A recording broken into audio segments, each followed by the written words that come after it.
की बहुत चर्चा है, उसका महत्व भी बहुत बतलाया गया, उसकी गुण गाथाओं का वर्णन भी बहुत किया गया कि जहर का घड़ा भरा है, अमृत की एक बूंद डाल दें तो सारा जहर अमृत में बदल जाएगा। दूसरा एक शब्द है जो अध्यात्म में बहुत चर्चित है, वह है अजरामर। अजर और अमर, न बूढ़ापा और न मौत, अजर है और अमर भी है।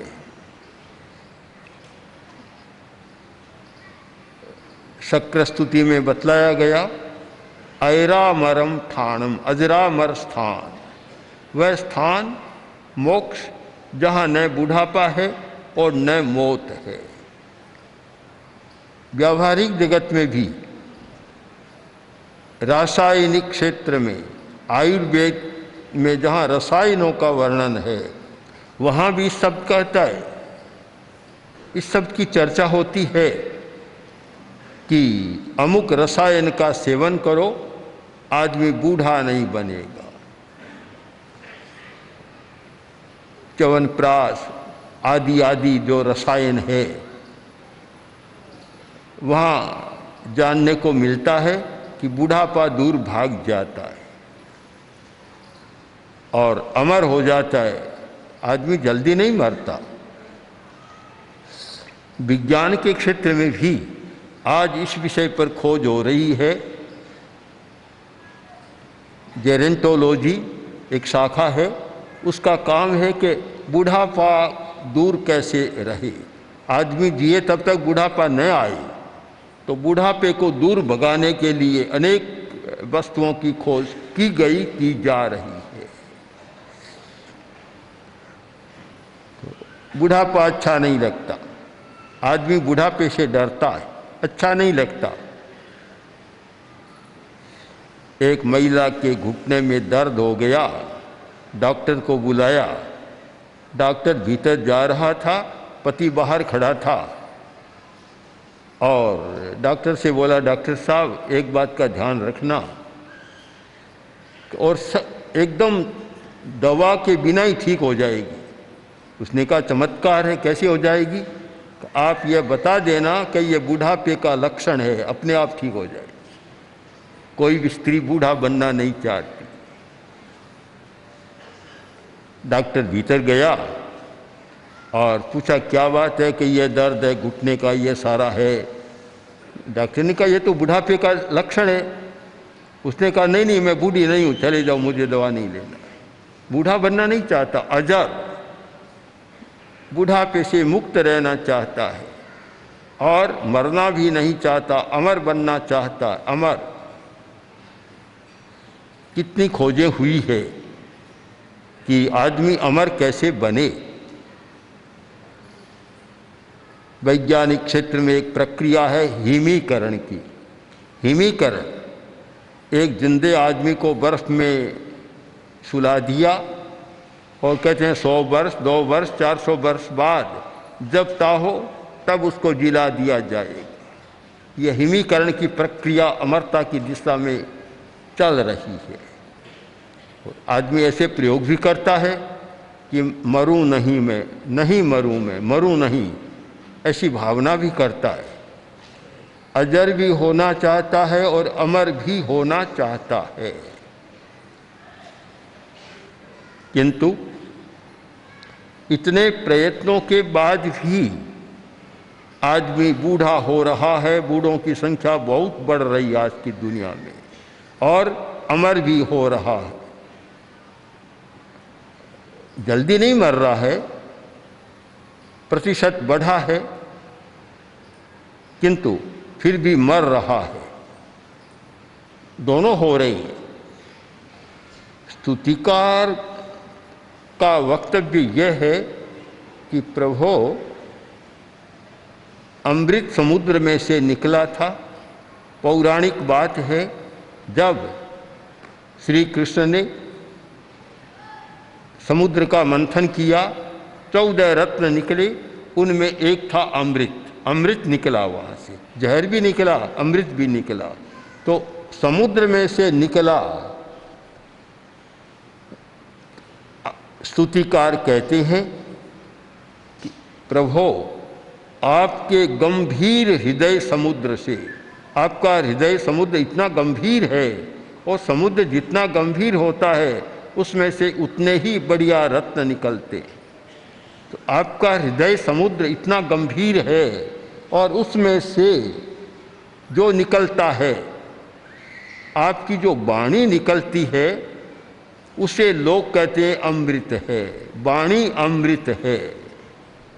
बहुत सुंदर बात कही गई है कि दुनिया में सबसे बढ़िया कोई अमृत है तो वह वाणी है। दोनों दृष्टियों से, व्यवहार की दृष्टि से देखें तो मधुर वाणी अमृत का काम करती है, कटु वाणी जहर का काम करती है। और इसको दार्शनिक या तात्विक दृष्टि से देखें तो वाणी में बहुत शक्ति होती है। हमारी शक्ति के 3 मूल स्रोत माने गए हैं जहाँ से कि शक्ति बाहर जाती है। ऊर्जा का वही निस्सरण होता है। एक आँखें, दूसरा हाथ की अंगुलियाँ, हाथ पैर की अंगुलियाँ, और तीसरा हमारी वाणी। वाणी के साथ ऊर्जा का प्रवाह होता है। और इसीलिए कुछ ऐसे वक्ता होते हैं कि जिनका भाषण सुनने में बड़ा रस आता है। कुछ ऐसे अच्छे गायक होते हैं कि जिनकी वाणी और जिनका स्वर आदमी को मोह लेता है, और यह सांप को भी मोह लेता है। सांप भी मुग्ध होता है संगीत के माध्यम से। तो वाणी में भी अमृत है, पीयूष है। स्तुतिकार कहते हैं कि प्रभु, आपके गंभीर हृदय समुद्र में तो अमृत पैदा हुआ, और वह अमृत वाणी के माध्यम से बाहर निकल रहा है। इसलिए लोग कहते हैं कि आपकी वाणी क्या है? सुधा रस है। सुधा रस एक लब्धि होती है, अमृतस्राविणी, क्षीरस्राविणी, अमृतस्राविणी लब्धि है। आदमी बोलता है जब, श्रोता को ऐसा अनुभव होता है मानो अमृत ही झर रहा है, बाहर आ रहा है, मुग्ध हो जाता है, पता नहीं चलता। और जब अमृतस्राविणी या क्षीरस्राविणी लब्धि का प्रयोग होता है, उस समय सुनने वाला व्यक्ति देशातीत और कालातीत हो जाता है। राजा आचार्य के पास आया, आकर बोला, महाराज आप बता रहे हैं कि देवों की आयुष्य बहुत लंबी है, हजारों हजारों लाखों लाखों वर्ष से भी ज़्यादा उनकी आयु है। क्या इतने समय तक वे बेचारे परेशान नहीं हो जाते, थक नहीं जाते? 100 वर्ष में भी बहुत लोग कहते हैं कि बस अब तो जीने से दाप गए। तो क्या वे दापते नहीं है, तृप्त नहीं हो जाते और परेशान नहीं होते? ये कैसे समझ में नहीं आ रहा। आचार्य ने कहा कि बोलो अभी रहना है, जाना नहीं? महाराज उपासना करनी है और मुझे इसका समाधान आपसे लेना है। राजा से कहा तो सुनो, मैं कुछ कह रहा हूँ, प्रवचन कर रहा हूँ, पहले सुन लो और फिर तुम्हारे प्रश्न का उत्तर दे दूंगा। बैठ गया। आचार्य के पास वह क्षीरस्राविणी अमृतस्राविणी लब्धि थी। बोलना शुरू किया। शायद 9 बजे बैठे होंगे, शाम को 4 बज गए। आचार्य ने कहा, राजा बहुत देर हो गई, अब प्रवचन पूरा कर रहे हैं। राजा बोला, मैं देर कहाँ हो गई, अभी तो आपने शुरू किया है। अभी तो आपने शुरू किया, देर कहाँ हो गई। शायद घड़ी तो उस जमाने में नहीं थी, पर दिखाया होगा, देखो सूरज कहाँ था, अब कहाँ आ गया, सांझ हो रही है। तो महाराज मुझे तो पता नहीं चला, क्या मेरा भोजन का समय चला गया? कि भोजन का चला गया, पानी पीने का चला गया, सब चला गया, कामकाज का समय चला गया, और कितने घंटा, 5-7 घंटा हो गए। तो महाराज मुझे तो ऐसा लगा कि 5 मिनट हुए हैं, ये कैसे हुआ? तब आचार्य ने कहा, यह क्षीरश्राविणी लब्धि का प्रभाव है कि जो व्यक्ति सुनता है वह कालातीत उसकी चेतना हो जाती है, काल का पता नहीं चलता उसको। तो देवता तो इतने सुखी हैं, वहाँ तो इतना ज़्यादा अमृत है कि उनको काल का पता ही नहीं चलता कि 1000 वर्ष बीत गए, 1,00,000 वर्ष बीत गए, भान ही नहीं होता। उनको तो ऐसा ही लगता है कि अब पैदा हुए हैं, काम कर रहे हैं बस। अमृत सचमुच का चेतना को कालातीत बना देता है। तो स्तुतिकार कहते हैं, प्रभु उस समुद्र में से, आपके गंभीर हृदय रूपी समुद्र से जो अमृत निकला और वाणी के माध्यम से बाहर आया, और लोग कहते हैं कि वह अमृत मनुष्यों को अजरामर बना रहा है, उसे सुनने वाले अजरामरत्व को प्राप्त हो रहे हैं। सचमुच यह अमृत अजरामर बना देता है। दार्शनिक दृष्टि से विचार करें तो केवल मोक्ष ही अजरामर हो सकता है, दुनिया का और कोई हिस्सा नहीं जो अजरामर हो। देव का नाम तो अमर है, संस्कृत शब्दकोश में देवों का एक नाम है अमर, पर वे भी मरते हैं, मरते तो है ही, कोई जिंदा नहीं रहते। देवताओं के आयुष्य की अवधि, नरक के जीवों के आयुष्य की अवधि, मनुष्य के जीवन की अवधि, और पशु पक्षी तिर्यंच गति के जीवों की भी अवधि, सबका आयु सावधिक है, निरवधिक किसी का नहीं है। सबकी एक अवधि है, और अवधि पूर्ण होने पर प्राणी दूसरी दुनिया में चला जाता है। अमर कोई नहीं होता, और अजर भी शायद कोई नहीं होता। बुढ़ापे के लक्षण तो आते ही हैं, असर आता है। केवल एक ही स्थान है मोक्ष का स्थान, कि वहाँ आत्मा है, शरीर नहीं है। हम इसका निष्कर्ष ये माने कि जहाँ शरीर है वहाँ तो बूढ़ापा भी आएगा और मौत भी आएगी। जहाँ केवल आत्मा है, शरीर नहीं है, वहाँ अजरामरत्व की भावना सार्थक हो सकती है। कोई आत्मा है, आत्मा न कभी बूढ़ी बनती और न आत्मा कभी मरती है। तो प्रभु आपकी वह वाणी जो मोक्ष की चेतना प्राणी में जगा देती है, और जब मोक्ष की चेतना जागती है और व्यक्ति शरीर को छोड़कर विदेह बन जाता है, देह मुक्त हो जाता है, और वह देह मुक्त होकर केवल आत्मा बन जाता, शुद्ध आत्मा, उस अवस्था में अजरामरत्व को प्राप्त होता है। तो इन दो शब्दों की स्तुतिकार ने बहुत सुंदर मीमांसा की है, एक तो पीयूष और एक अजरामरत।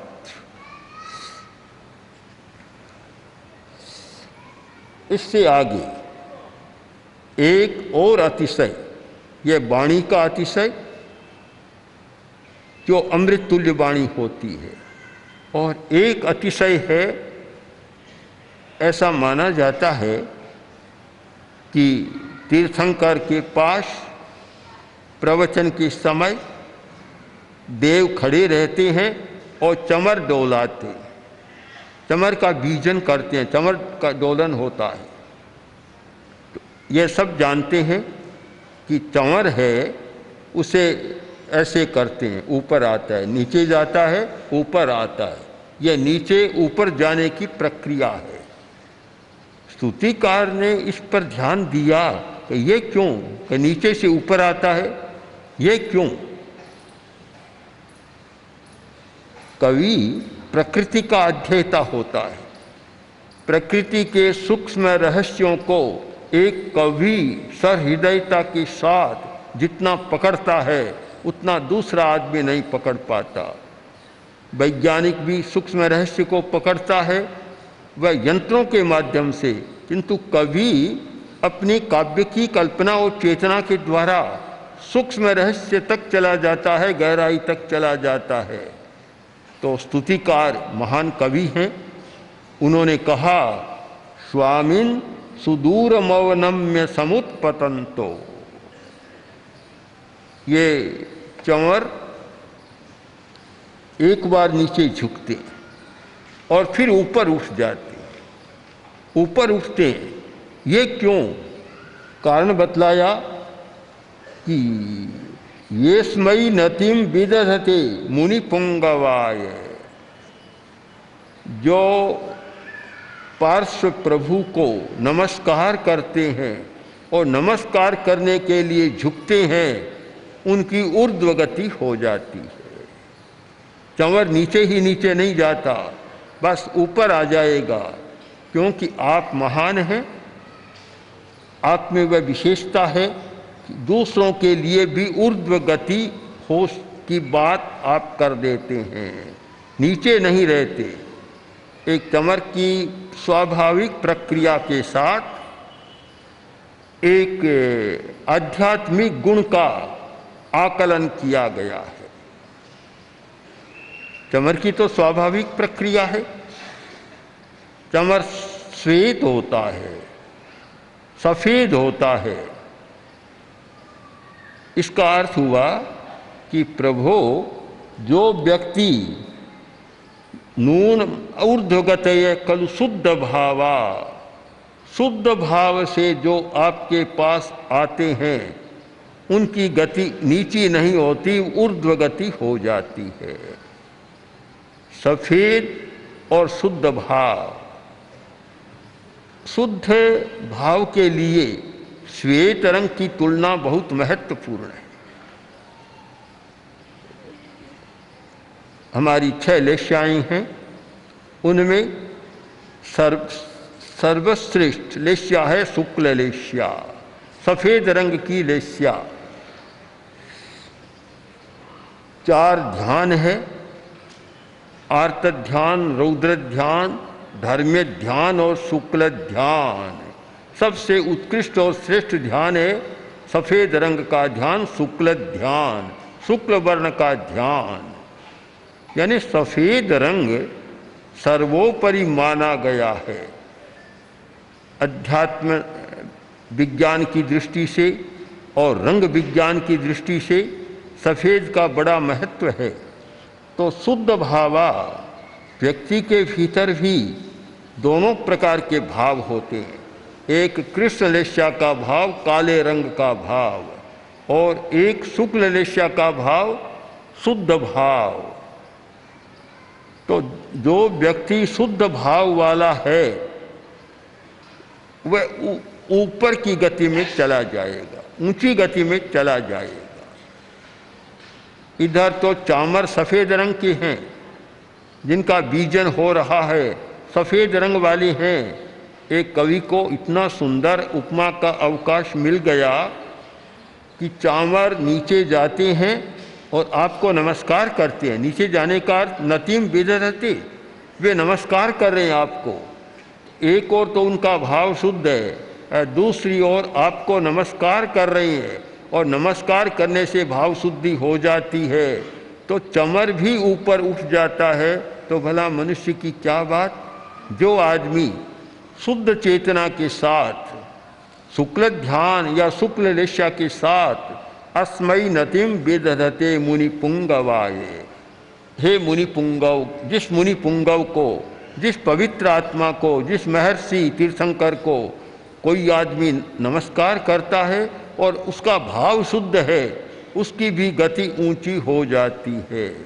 यह तो बहुत जरूरी है कि अगर भाव शुद्ध नहीं है तो ऊंची गति नहीं हो सकती, अच्छी गति हो नहीं सकती, अच्छा विकास भी नहीं हो सकता। जब श्रेणिक से कहा गया कि तुम ये पुनर्जन्म में जो संकट आने वाला है नरक का, उससे वह तुम्हारा बच सकता है। कई कारण बताए। एक कारण बताया कि जो कुब्जा दासी है वह मुनि को दान दे तो तुम्हारा नरक टल सकता है। सैनिक ने कहा, ये तो मेरे हाथ की बात है, मेरी दासी है, कुब्जा दासी है, और मैं कहूँगा वैसे करेगी। वह आदेश दे दिया कि मुनि को दान देना है। वो मुनि को आमंत्रित भी कर दिया, बुला दिया कि हमारे घर पर आपको भिक्षा लेना है। साधु आ गए, रसोई तैयार सामने पड़ी है, कुब्जा दासी दान दे रही है, और साथ साथ में एक मंत्र बोल रही है कि मैं नहीं दे रही हूँ, मेरी डोइला यानी मेरी करछी दान दे रही। भावी शुद्ध नहीं था, भावी नहीं था कि मैं नहीं दे रही हूँ। ये दान कौन दे रहा है? मेरी करछी, डोइला दे रहा है, मतलब करछी दे रही है। जब भाव शुद्ध नहीं है तो चाहे तीर्थंकर के पास चले जाओ, चाहे किसी साधु के पास चले जाओ, चाहे किसी तीर्थ स्थान में चले जाओ, कहीं भी चले जाओ, अपना भाव शुद्ध नहीं है, उसकी ऊर्ध्व गति कोई कर नहीं सकता। ऊर्ध्व गति के लिए एक बहुत महत्वपूर्ण सूत्र है भाव शुद्धि। भाव शुद्धि, कोई व्यक्ति आसन का प्रयोग नहीं कर सकता, प्राणायाम का नहीं कर सकता, ध्यान नहीं कर सकता, कायोत्सर्ग भी नहीं कर सकता, साधना का विशेष प्रयोग नहीं कर सकता, लंबी तपस्या भी नहीं कर सकता, कुछ भी नहीं कर सकता।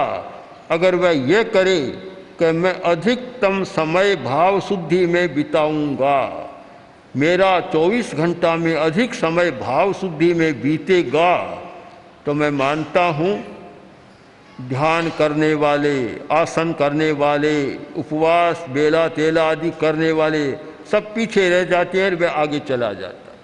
इतना बड़ा महत्व है भाव शुद्धि का। हमारा भाव शुद्ध रहे, भाव की निर्मलता रहे, सकारात्मक भाव रहे, कोई भी निषेधात्मक भाव का एक रहस्य भी उसमें न आए, ये भाव शुद्धि का महत्व है।